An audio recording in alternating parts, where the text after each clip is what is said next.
Hello guys, मेरा नाम है रवि और स्टडी ग्लो में आपका बहुत बहुत स्वागत है।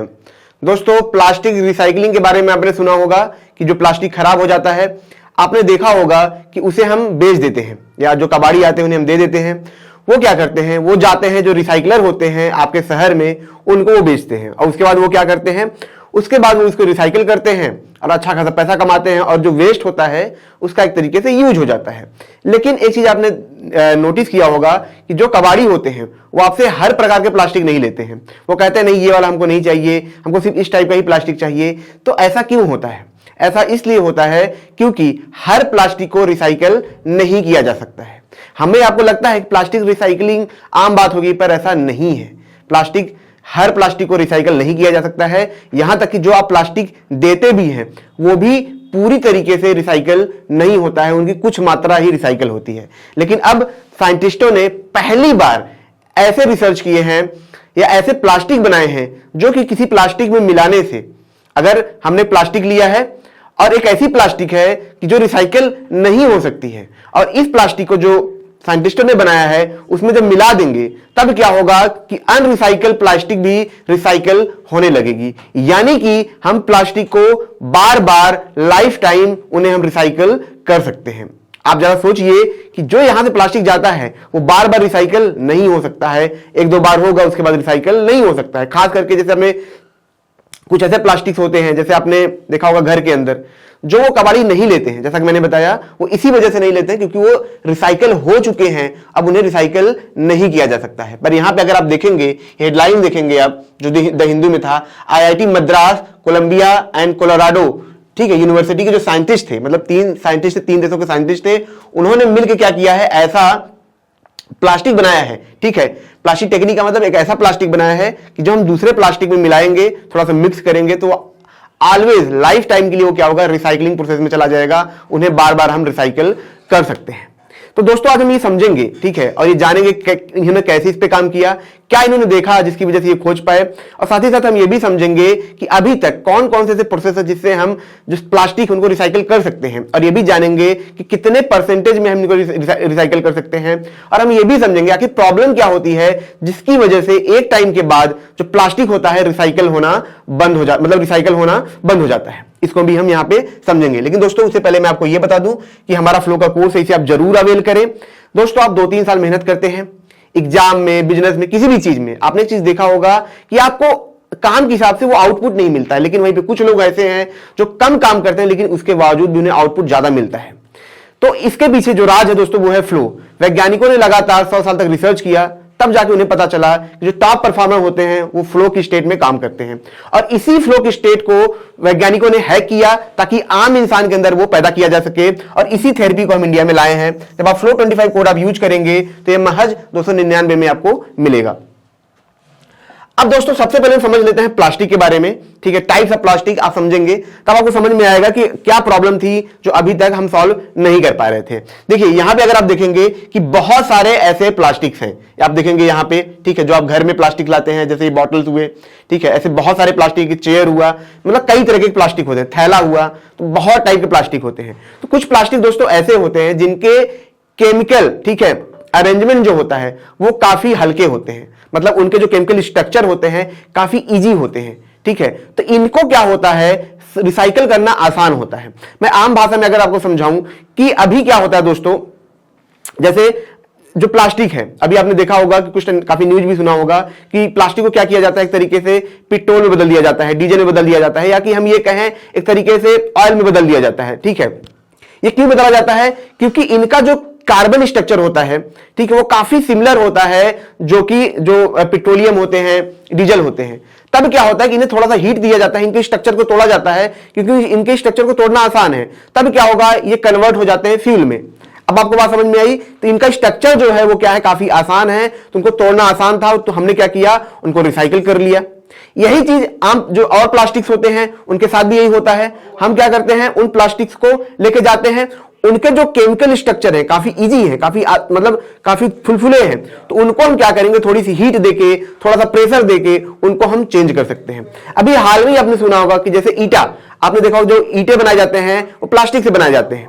प्लास्टिक से मतलब जैसे ईंटें हैं, हमने जैसे प्लास्टिक हमारे पास है, हमने क्या किया, उनको छोटे छोटे पार्ट में, बहुत बारीकी पार्ट में उनको तोड़ा, बहुत बारीकी पार्ट में तोड़ा, ठीक है, उनको बहुत ही भुरभुरा बना दिया, भूसे जैसा बना दिया, तो उनको प्रेशर हीट देके हमने क्या किया, उन्हें ईंटे के फॉर्म में बदल दिया। तो ये क्या हुआ, रिसाइकल हो गया। ये क्यों हो पाया, क्योंकि इनके जो मालिक्यूल स्ट्रक्चरल मालिक्यूल थे काफी हल्के थे, इनके जो स्ट्रक्चर बने थे काफी कॉम्प्लिकेटेड नहीं थे। लेकिन अब क्या होता है, जब आपने रिसाइकिल कर लिया, आपने क्या किया, पेट्रोलियम बना लिया, ठीक है। अब पेट्रोल जब बनाएंगे आप, तो उसमें क्या होगा, आप देखेंगे कि कुछ प्लास्टिक बचता है। वो प्लास्टिक जो होता है, अब उनके जो केमिकल स्ट्रक्चर है वो काफी ज्यादा हैवी है, काफी ज्यादा भारी भरकम है, तो उन्हें आप नहीं तोड़ पाएंगे दोबारा। ये एक प्रॉब्लम होती है। फिर उसके बाद क्या होता है दोस्तों, जैसे आपने ईंटें बनाए, कुछ और भी चीजें बनाए, आपने रिसाइकल किया, लेकिन उसमें भी आप देखेंगे एक चीज और प्रॉब्लम आती है। वो प्रॉब्लम ये आती है कि जो मॉलिक्यूल्स जो और वहां पे जो बन गया है, अब उसको दोबारा रिसाइकल करना बहुत ज्यादा मुश्किल है। तो मीन अंत में आपके पास प्लास्टिक बचना ही बचना है। हम कितना सोचते हैं हमने रिसाइकल किया, लेकिन रिसाइकल का तभी कोई मतलब है जो बार बार रिसाइकल होता रहे। अगर वो एक दो बार रिसाइकल होकर वो बच गया तो हम कोई सोल्यूशन पे पहुंचे नहीं है।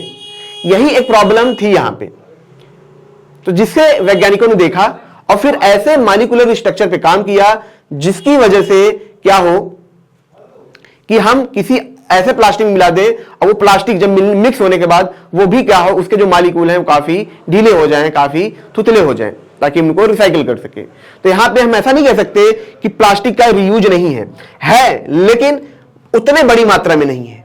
जैसे आपको मैं बताऊं कि जैसे आज के टाइम में बिजनेस करने के लोग प्लास्टिक का बहुत बड़ा यूज कर रहे हैं, ठीक है, मतलब अलग अलग टाइप की चीजें बना रहे हैं, पेट्रोल बना रहे हैं, सब चीजें बना रहे हैं, लेकिन उसमें भी आप एक चीज देखेंगे, खर्चा बहुत है, बड़े प्लांट चाहिए, सबसे बड़ी चीज, फिर उसमें हीट बहुत देना होता है। उन प्लास्टिक को तोड़ने के लिए 4-4 घंटे 5-5 घंटे आपको लगातार हीट देना होता है, ठीक है। उसके साथ आपको मतलब लगातार उसमें कई सारे केमिकल मिलाए जाते हैं, एजेंट्स मिलाए जाते हैं, ताकि वो क्या हो, बहुत तेजी से टूटे। तो इसमें खर्चा आता है, काफी ज्यादा खर्चीला होता है, कभी कभी लोग प्रॉफिट नहीं निकाल पाते हैं।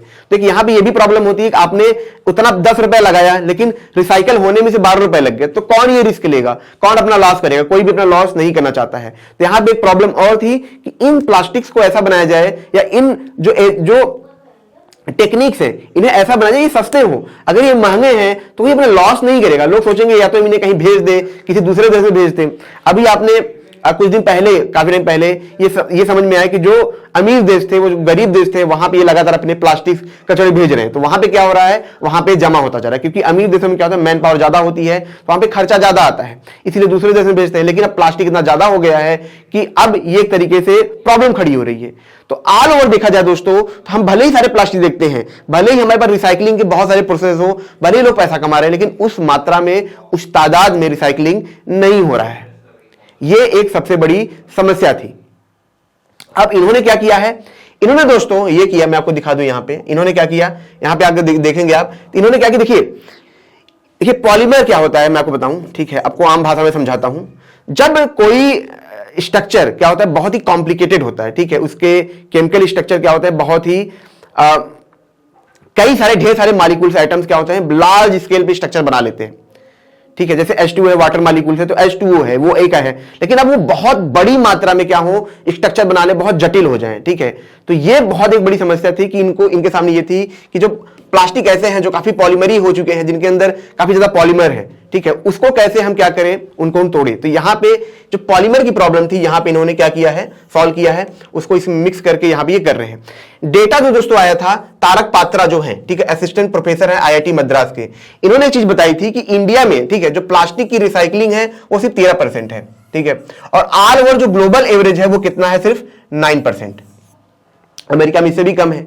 तो आप समझिए, हमें लगता है हम रिसाइकिल कर रहे हैं, लेकिन सिर्फ 13% ही क्या हो रहा है, रिसाइकिल हो रहा है। अब वो भी 13% एक टाइम जाने के बाद क्या होता है, रिसाइकिल होना बंद हो जाते हैं। तो जो नए प्लास्टिक बनते हैं वो 13% प्लास्टिक इसमें ऐड हो जाते हैं। तो यहां पे एक सबसे बड़ी यहां पे प्रॉब्लम थी जो इन्होंने यहां पे सॉल्व किया है। और क्या प्रॉब्लम थी, ठीक है, ठीक है, और क्या प्रॉब्लम थी, ठीक है, इनएफिशिएंट और टाइम कंज्यूमिंग। जैसे अभी जो टेक्निक था, इसमें जैसे मैंने बताया टाइम बहुत ज्यादा लगता था और इनएफिशिएंट था। जो सबसे बड़ी चीज थी, एफिशिएंसी की बात थी, वो यहां पे नहीं था।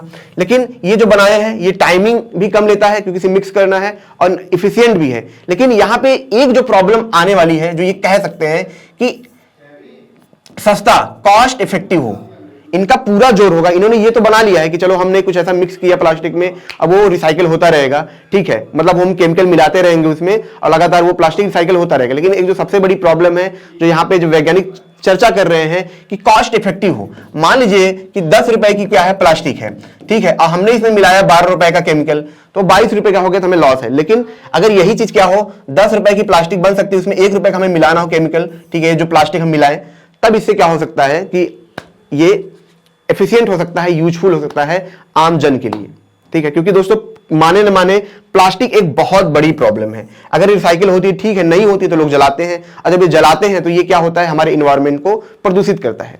तो इस चीज को देखते हुए प्लास्टिक एक बहुत बड़ी प्रॉब्लम थी जो कि ये जो इंस्टीट्यूट है ये सॉल्व कर रही है। तो दोस्तों ये छोटा सा लेक्चर था, अगर आपको अच्छा लगा हो तो इसे लाइक करें, कमेंट करें, शेयर जरूर करें, और जैसा कि मैंने बताया हमारा फ्लो का कोर्स आप जरूर अवेल करें। सिल्वा मेथड दोस्तों, जिसके लिए लोग बाहर जाते हैं, जो टेक्निक इंडिया में थी ही नहीं, उसे हम यहाँ पे लाए हैं, जिसे आप जरूर अवेल करें। मिलते हैं नेक्स्ट लेक्चर में। Thank you so much.